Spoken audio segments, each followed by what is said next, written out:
साथियों नमस्कार। मैं आर.के. अमोल आज आपको देश की विडंबना के बारे में बताएंगे और चर्चा भी करेंगे। देश विभिन्न प्रकार की जातियों, धर्मों, तदनुसार खान पान, रहन सहन, परिधान, रीति रिवाज से मिलकर के बना हुआ है।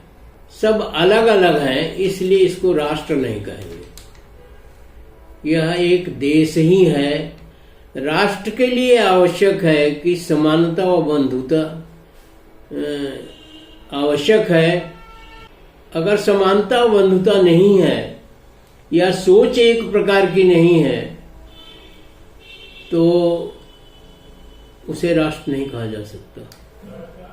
अब सोच की बात है। विभिन्न जातियों में देश बटा हुआ है। यहाँ तक कि इतना विशाल देश है कि इसे विभिन्नताओं का ही देश कहते हैं। हर प्रांत की एक अपनी विशेषता और हर प्रांत में भी कई प्रकार की विशेषताएं हैं, कई प्रकार की जातियां हैं, कई प्रकार के धर्म हैं, कई प्रकार के व्यवस्था है, कई प्रकार के रीति रिवाज हैं। तो इसे राष्ट्र कैसे कह सकते हैं? जहाँ इतनी विसंगतियां हैं, जहाँ इतनी तरीके की चीजें हैं, उसे राष्ट्र नहीं कहा जा सकता। राष्ट्र वो होता है जहाँ समान विचारधारा होती है, कम से कम समानता होती है और सोच एक प्रकार की होती है। इसलिए इसे राष्ट्र बनाने के लिए आपको इस प्रकार की व्यवस्था करना आवश्यक है और राष्ट्र को रूप देने के लिए एक सोच, एक पहनावा, एक खान पान, एक तरह की सारी चीजें चाहिए। अब ये तो भारत में लगभग संभव नहीं है क्योंकि इसमें काफी व्यवधान है। तो इसे क्यों ना सरकारें और जनता भी सोचे कि सभी प्रांत एक देश हैं और उन प्रांतों को जोड़ करके एक राष्ट्र का निर्माण किया जाए। अभी भी ये व्यवस्था है, लेकिन इतनी लचर व्यवस्था है कि उसमें कोई तालमेल नहीं है। इसलिए जैसे अमेरिका में 50 प्रदेश हैं तो उसे यूनाइटेड स्टेट्स ऑफ अमेरिका कहते हैं। रशिया में भी काफी देश हैं तो उसे भी सोवियत यूनियन कहते हैं। इस तरह के बहुत सारी उदाहरण हैं। उसी तरह से भारत को भी कोई नया नाम देना चाहिए और उसे एक रूपता देने के लिए सभी देश अपनी अपनी जगह पर हैं, लेकिन भारत एक सबल बनाने के लिए, भारत को एक रूपता देने के लिए, उसे सशक्त बनाने के लिए यूनाइटेड स्टेट्स ऑफ इंडिया नाम दीजिए या महाराष्ट्र बनाइए या महाभारत बनाइए या जितने यहाँ लोग रहते हैं जिनका एक क्लियर कट फंडा है या एक क्लियर कट व्यवस्था है, उसके नाम को जोड़ करके बनाइए। जैसे हिंदू, दलित, पिछड़े, मुसलमान, ईसाई, सिख, तमाम तरह के जो लोग रहते हैं उनको जोड़ करके उनके नाम का अक्षर लेकर के आप बनाइए कि ये देश का नाम होगा, ये राष्ट्र का नाम होगा। तो राष्ट्र की मुझे लगता है कि कुरीतियों, बुराइयों और सारी चीजों को खत्म करना इतना आसान नहीं है जितना कहा जाता है। उसका आसान यही है कि आप एक राष्ट्र बनाइए जिसमें सबकी भावनाएं हों। दक्षिण भारत और उत्तर भारत के तमाम चीजों में अंतर है, यहां तक कि सोच में भी अंतर है।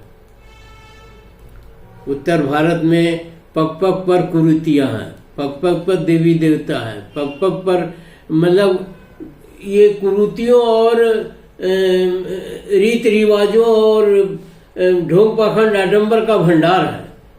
इससे थोड़ा ही कम जो है दक्षिणी भारत में है, पंजाब में है या अन्य जगहों में कह लीजिए। तो इसको राष्ट्र बनाने के लिए सब को मिला करके एक राष्ट्र दीजिए। और जैसे अमेरिका में है कि कोई भी प्रदेश या कोई भी देश जैसे कैलिफोर्निया है या जो भी है वो राष्ट्र से अलग नहीं हो सकता,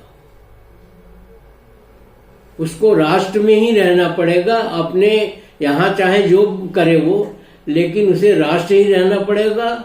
और आर्थिक स्थिति में सब चीजों में वो अलग होगा, लेकिन राष्ट्र रहना पड़ेगा। राष्ट्र के पास कुछ शक्तियां होंगी, जैसे डिफेंस होगा, आर्थिक स्थितियां होंगे, जो भी होगा।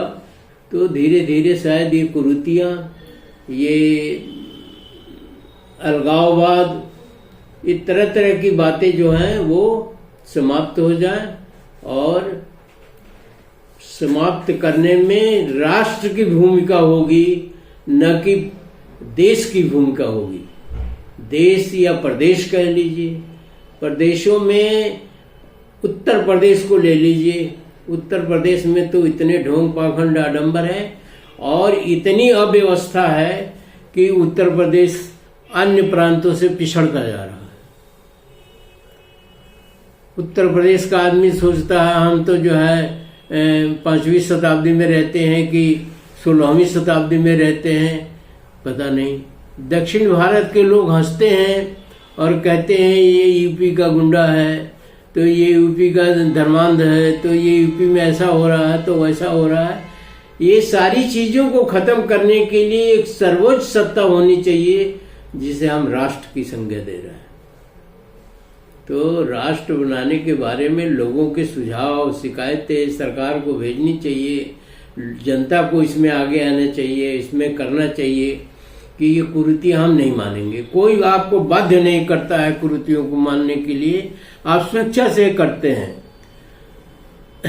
स्वेच्छा को खत्म करिए। इन एक आदत सी पड़ गई है आपकी कि नहीं मृत्यु भोज होगा, नहीं होगा तो ये क्या कहेंगे, वो क्या कहेंगे, वो क्या कहेंगे।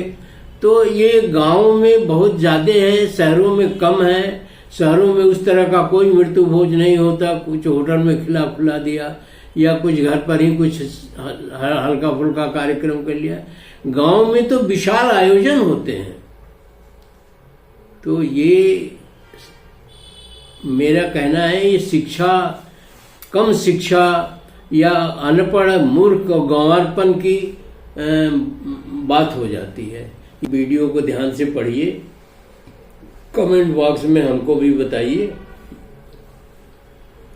और वीडियो में जो अपील की गई है, निवेदन किया गया है, उस पर ध्यान भी दीजिए और अमल भी करिए। धन्यवाद।